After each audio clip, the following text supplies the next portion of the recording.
My name's Heather Mullins, and I serve as the Southwest Regional Director for the North Carolina Department of Public Instruction. We're honored and excited to host our State Superintendent of Public Schools, Maurice Green, this evening. Thank you, Superintendent Green, for visiting the Southwest region again and for your commitment to leading North Carolina to becoming the best in nation in public schools. It takes a lot of time and organization to plan and coordinate an event of this magnitude and to go on a statewide tour. So I'd like to take this moment to thank Dr. Crystal Hill, the superintendent in Charlotte-Mecklenburg Schools, and her amazing team for her assistance in planning this evening's events and being such a gracious and amazing host.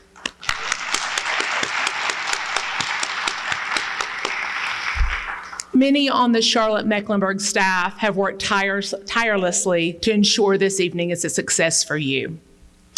I would also like to take a moment to thank the members of the DPI regional support team who are here tonight, helping with registration and working behind the scenes and other tasks, as well as Superintendent Green's staff from DPI who are behind the scenes also helping coordinate the event and with this tour that goes around all 8 regions of our state. And most importantly, I want to thank each of you for attending tonight to hear about how our state strategic plan is coming to life. We hope to share our enthusiasm, and we hope you will find ways to connect and engage with the implementation of this plan. We're grateful to have your participation from across the region here with us this evening. We're honored to have you here to spend some time with us. At this time, I would like to introduce the West Charlotte Symphonic Band for a musical number, and followed by that, we'll hear from Dr. Crystal Hill, the superintendent in Charlotte-Mecklenburg Schools.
Good evening, everyone.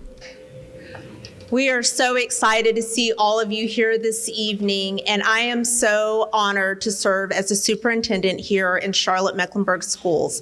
At this time, I'd like to recognize our board members who are here with us this evening. Mr. Gregory D. Rankin, who serves as our vice chair. Will you please stand to be recognized? Thank you so much for your leadership and support. I am so honored that I have the opportunity to introduce our state superintendent, Mr. Maurice Mo Green. When Dr. Mullins called earlier this summer and asked if we would host, we were so excited to say yes because we truly believe in the vision and the leadership of Mr. Green. We would like to welcome North Carolina Superintendent Mo Green to the Southwest region and specifically to our home, Charlotte-Mecklenburg schools. Superintendent Green has invested more than 20 years of his career in North Carolina, serving as a district superintendent and deputy superintendent in 2 of the 3 largest districts in North Carolina. He's also served as a chief executive for a large foundation that awards grants supporting public education and also as a school board attorney. Green is a double Duke University graduate with a bachelor's degree in political science and economics and a law degree. He is married and has 2 adult children, both of whom graduated from North Carolina Public Schools. Mr. Green is the son of a special education teacher, and he is a lifelong champion of public education and has seen firsthand its ability to transform both lives and communities. As North Carolina's State Superintendent of Public Instruction, he is committed to ensuring all students in public schools have access to a high-quality education. He strongly champions greater support and resources for public education, striving to create brighter futures for students, educators, and communities across the state. Join me in welcoming Superintendent Mo Green.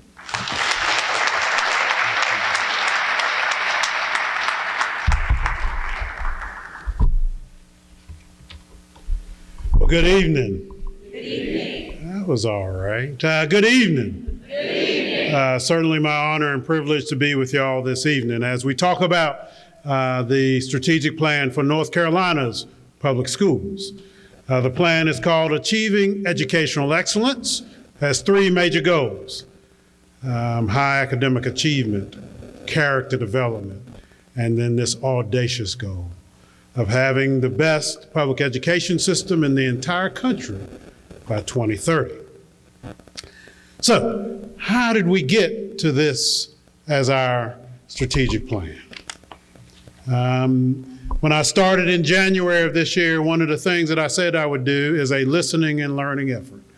And I was so blessed to be able to do that. We called it Mo Wants to Know. We went around the state of North Carolina, went to 8 regions of the state, if you will. We also had over 30 virtual sessions. We also had many small group sessions, individual sessions. Thousands upon thousands of individuals were able to provide us feedback to really 4 questions.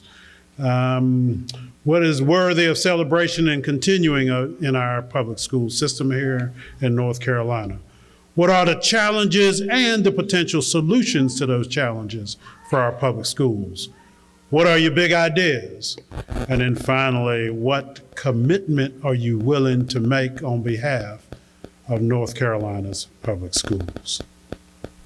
We received certainly local input from this region as well. I won't try to read all this to you, but just know that each region of the state had certain things that they lifted up. There were certainly common themes throughout all 8 regions as well. We also looked at data. That data included trying to be sure we understood who are we, right? And so we understood that we had 1.5 million students that we have the wonderful honor of serving here in North Carolina's public schools. We have over 2,600 schools, and that would be both traditional district schools as well as charter schools. Have over 188,000 education professionals throughout the state of North Carolina, about 100,000 licensed professionals of that number. Another number that we thought was important to put up there is how much are we actually putting into our public school system here in North Carolina in different reports. One that we looked at was the Education Law Center Making the Grade, where they basically evaluate all states and how much money they are putting into public education, both federal, state, and local dollars. For North Carolina, you see the number. We are, by that report, in 49th position, about $5,000 per pupil less than the national average. And even if you say, well, Mo, hold on, the national average includes New York and California, and they have different costs of living, et cetera, standards of living. How about our states right around us? Well, we're $3,000 to $4,000 less than even Virginia and South Carolina. We do, however, have some amazing highlights here in North Carolina, and this list could go on and on and on. Here's just a few of the things I wanted to lift up that we certainly looked at. Certainly second in the nation with regards to career technical education participation. We're a national leader in early colleges. In fact, one of our early college, the early college at Guilford, was identified by U.S. News and World Report as being the very best public high school in the entire country in 2023. Top 5 dual language immersion program compared to the rest of the nation. And we have the most board certified teachers in the entire nation. So we have an amazing group of individuals that are going above and beyond to be board certified, essentially being experts, if you will, in their field. And so then we took all that listening and learning in those first few months, and we developed a draft of a plan that was shared with the State Board of Education.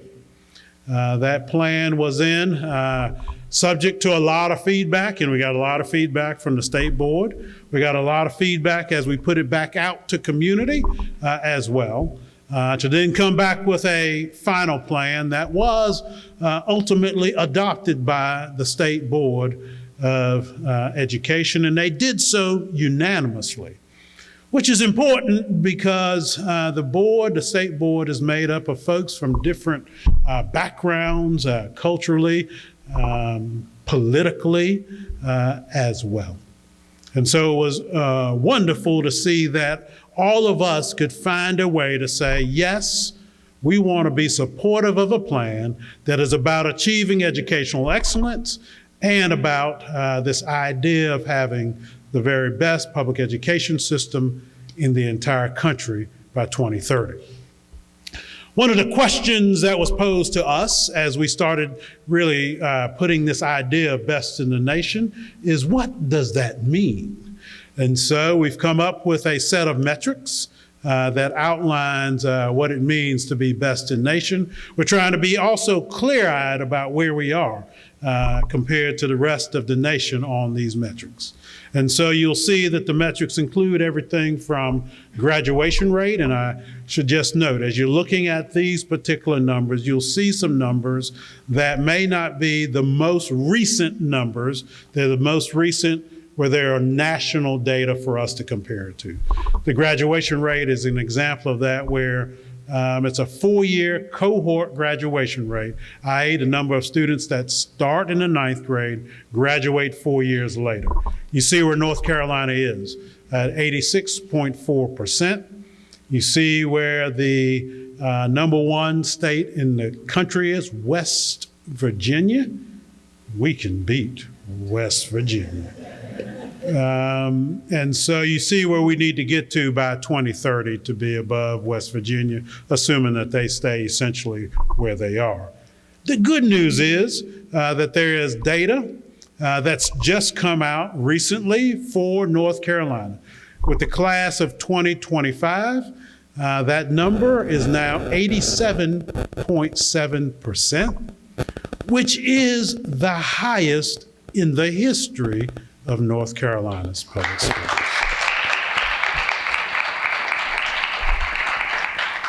You'll see then the next metric is ACT, composite score. So this would be a college readiness exam, if you will, and you sort of see where we are compared to the rest of the nation. And I should note, with this particular one, it's actually not of all of the states. There are about 17 states across the nation where the vast majority of the students actually take the ACT. And so you'll see we're right dab in the middle. Compared to the rest of the nation.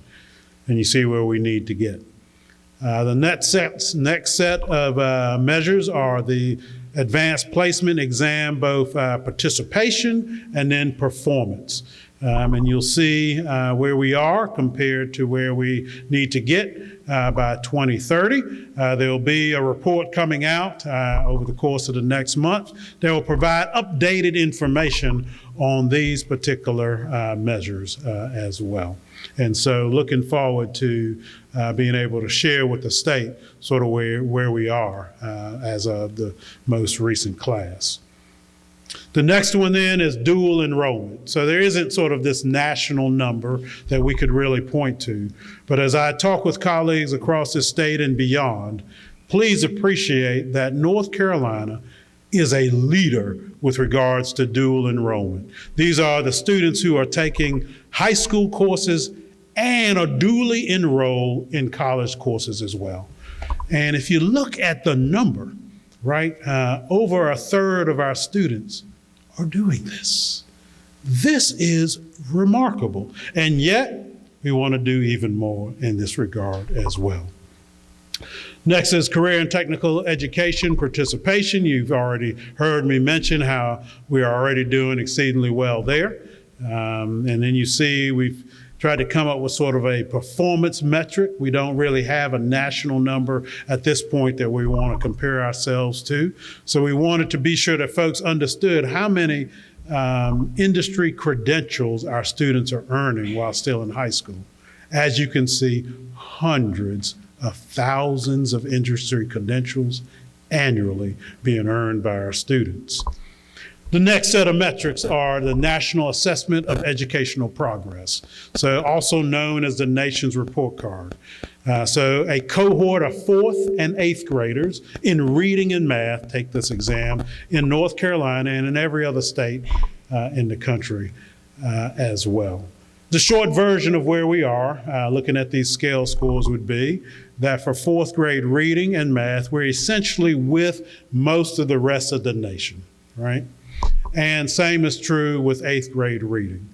With 8th grade mathematics, we're slightly above the national average, but in every instance, there is absolute room for growth with regards to our performance on this assessment, or these assessments.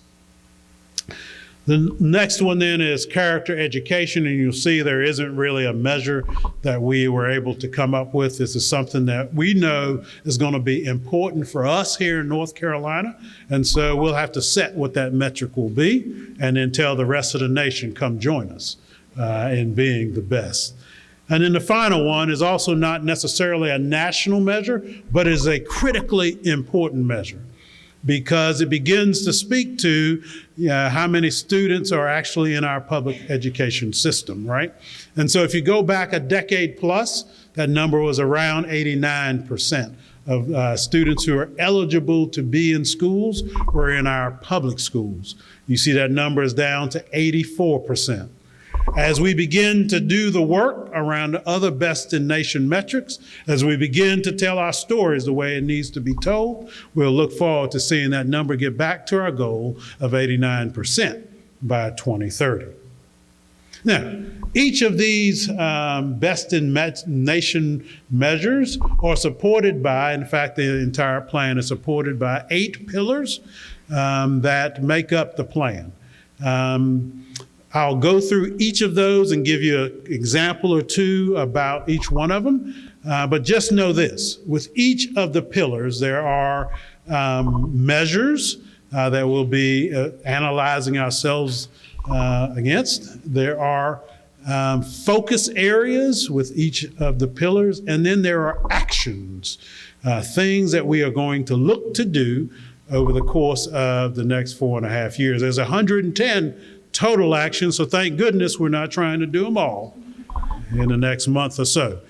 We've spread them out, but we've actually put launch dates as a way for folks to know exactly when a particular action, you'll be able to see it. It will be live, if you will. So, as we go through the plan, one thing that I would encourage you to think about, because this is not just Mo Green's plan, nor is it the State Board of Education's plan. This is our plan, all of North Carolina. We're going to need every one of you to find your place in being supportive of this plan. And so, be calling on each of you to think about what inspires you in this plan. What do you want to do to be sure that we make this successful? To the pillars then. So pillar one, preparing each student for their next phase in life. You see the various focus areas. I'm just going to give you some examples of what's in this particular as far as actions. The first is a tremendous grant that was given to the Department of Public Instruction of $25 million to be expended over 5 years by the Golden Leaf Foundation to help us transform mathematics in middle schools. We're starting with 15 rural middle schools for this work, if you will. Another one then is, under this particular action, is raising the bar for excellence for each and every one of our students. I need us to begin to vision what it looks like when a student walks across the graduation stage. What they ought to see when they walk across is a student who has taken and passed a college level course. That would be like an advanced placement exam, international baccalaureate, or a community college course. And listen to me closely, this is not or. And has taken and passed a career and technical education course, and has shown that they have great service, great character, and maybe show it through service as well. Each and every one of our students has the capacity to do it, and so we have to be sure that we provide the opportunities for them to do exactly that. And then finally, under this particular one is an action that we started last year, and then we really launched it in a major way this year. North Carolina College Connect. This is for students who are seniors in high school, who have a 2.8 grade point average or higher, as long as they complete the journey to graduation. Will have already been admitted to at least 34 colleges and universities across the state of North Carolina, public and private schools. This is a game changer for students and their families. They don't have to do all of the things that maybe y'all remember you had to do to get into college, write essays and get recommendations from folks. No. The colleges and universities have said, we trust the grades that you have been given by your teachers and that you have earned. And trust and believe that this is only available to students who are in North Carolina's public schools.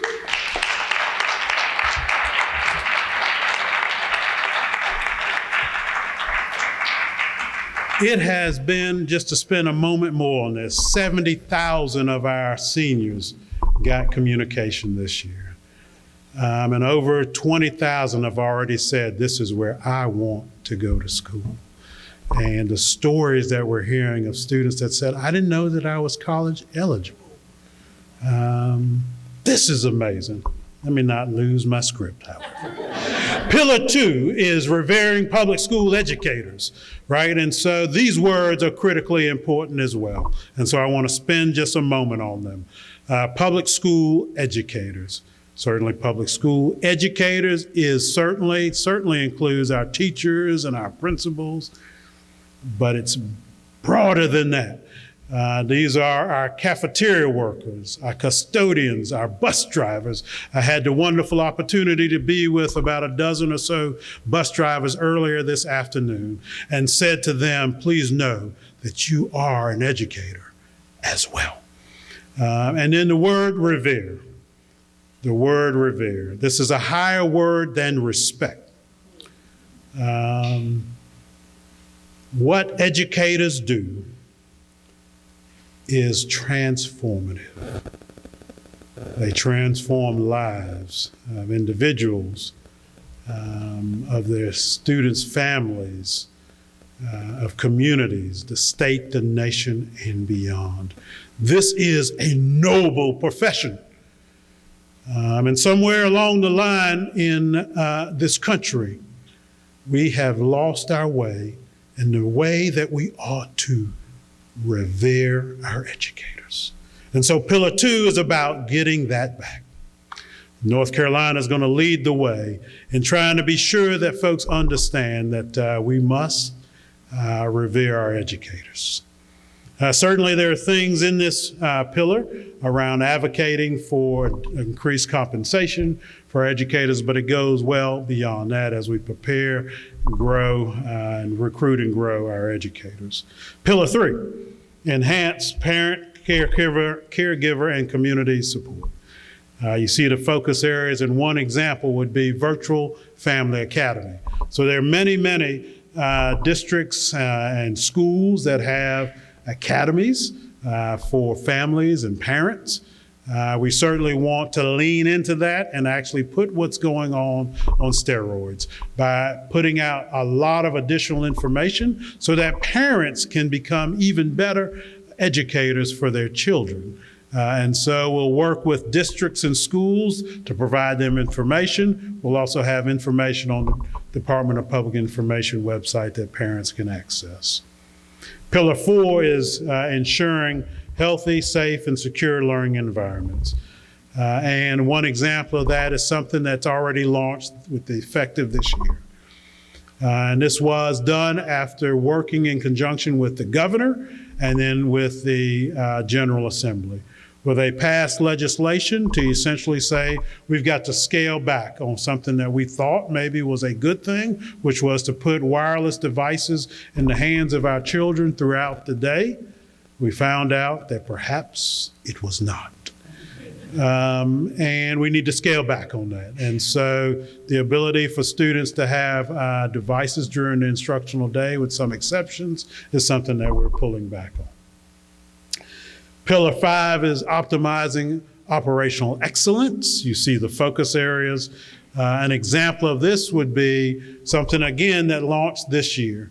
And that's a new student information system, Infinite Campus, which is putting more information in the hands of our parents and caregivers. And yes, they can get this information on their wireless devices during the day as well. Pillar 6. Lead transformative change. You see the focus areas here. A couple of examples of this would be, one is an innovative leadership council. What is this? So this is an effort to bring together parts of our educational ecosystem that has been essentially separated. By that I mean we have our district schools, and then we have our charter schools, and they essentially don't talk to each other. We're trying to figure out ways to bring them together because both have done some really innovative things that would be of benefit ultimately to our students. And so this leadership council will be a way to do that. And then also we're going to leverage artificial intelligence. North Carolina was one of the first states in the country to put out guidance for AI. We know that that guidance has to be continually updated. We also know that there's lots going on, and we've got to be cautious about what we decide to use with regards to AI, but we know it's coming, and we know we've got to embrace to some degree what's coming our way. Pillar 7 and Pillar 8 are things that are really perhaps not seen in most most strategic plans. But again, going back to those best-in-nation metrics, we understand the moment. And so we have to do a couple things, first of which is in Pillar 7, celebrating the excellence in public education. You see the focus areas and an example of what's in there, and there's many different things that are part of this particular pillar, but building basically a movement, if you will, around champions of public education. It's going to take folks who believe in public education to say, when folks raise up concerns and criticisms, to be reminded that there are wonderful things that are going on in our public education system. And then Pillar 8 is galvanizing champions to fully invest and support public education. An example of this, as you look at the focus areas, would be something that we want to have fun with. And that is, as an example, the 10 million books campaign. Well, what is that? This is where we're going to be calling on our 1.5 million students across the state of North Carolina in the course of a year to read 10 million books. This will be a powerful thing, certainly for the schools, but if you can begin to imagine that this will also engage our public library systems across the state of North Carolina, our bookstores across the state of North Carolina, you can begin to see that we want to have folks that will find an interesting and fun way to engage with our public education system, and it'll actually be as of a benefit ultimately to our students, because they will be the ones reading books that they choose for this particular campaign. So those are the 8 pillars that make up the strategic plan. I want to give Charlotte-Mecklenburg Schools an opportunity to share just a bit more about what's going on in its district, some of the great work that it's doing that aligns so well with what we're now doing across the state of North Carolina.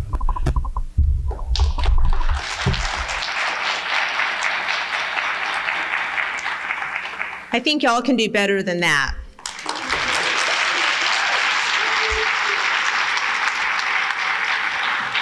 I'd like to thank Superintendent Green so much for his visionary leadership. I was just sitting there and I was reminded that someone once said, "When there is no vision, the people perish." So I'm just so grateful. Thank you for that. Just so grateful for your visionary leadership and for laying that out so clearly for us.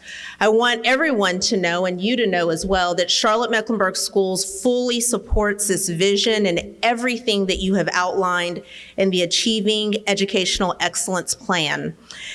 We are in alignment with you 100%, and I'd like to share just a little bit about that. This is our placemat in Charlotte-Mecklenburg Schools. This is who we are and what we are about. And on the left, you'll see our mission and our vision. On the right, you will see our core beliefs. And down the middle, you will see the 4 goals that the Board of Education has set for us. There's 4 of them. And as you listen to Superintendent Green speak, it was just so clear that it's in alignment with the goals that our Board of Education has set. So our first goal is focused on early literacy.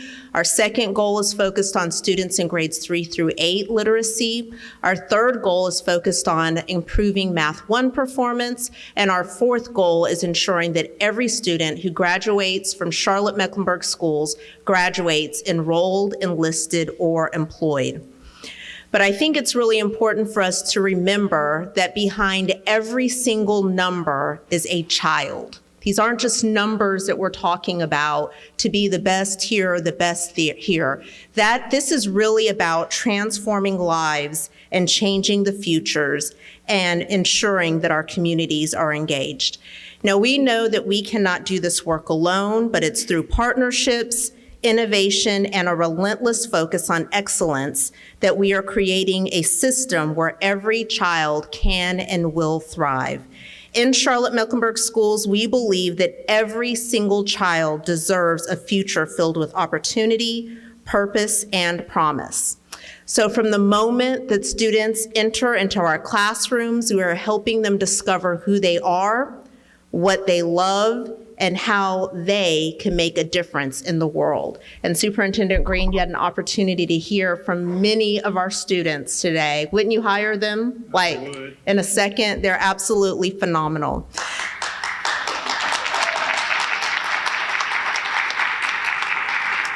So whether it's through rigorous academics, hands-on career and technical education, or immersive experiences in STEM, fine arts, or health sciences, we are opening the door to futures as diverse and dynamic as our students are themselves. Because in Charlotte-Mecklenburg schools, we know that when students are inspired, informed, and empowered, the possibilities are truly endless. Thank you so much.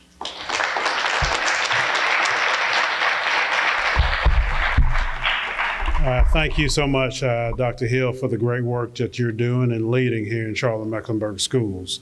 So taking you back just for a moment, you remember that I put up a slide that had some of the things that were things that people said here in this region about what they wanted for our public schools, what some of the concerns were, what things worthy of celebration. You can see, and I won't read all this to you, but how then we translated what was shared into our strategic plan as well. Which gets me then to, as I wrap up, the challenge, which is the following. As I said early on, this is not just Mo Green's plan. This is not just the State Board of Education's plan. This is North Carolina's plan. And in order for this plan to be successful, we're going to have champions of public education. And so I'd love to know whether we have any champions in the room this evening. Are there any champions here tonight? All right. Well, maybe let's stand up for a moment. And I want to see whether we have true champions of public education in here. I'm going to ask you to perhaps repeat after me as I say the following. I'm going to say the following and ask you to repeat after me. I'm going to say, I am a champion of public education. Hold on. That's what I'm going to say. I am a champion of public education. Are you ready to do it? Yes. All right, let's see how we do. Let's say, I am a champion of public education. So I'm going to give that about that might be a B+, A-. However, what are we trying to do? We're trying to be the best in the nation. And so to get there, I've got to have A+ champions. You want to try one more time and see if we can get to an A+? All right, let's try. Let's say, I am a champion of public education. All right.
One more time, our champion of public education. Thank you, and be blessed.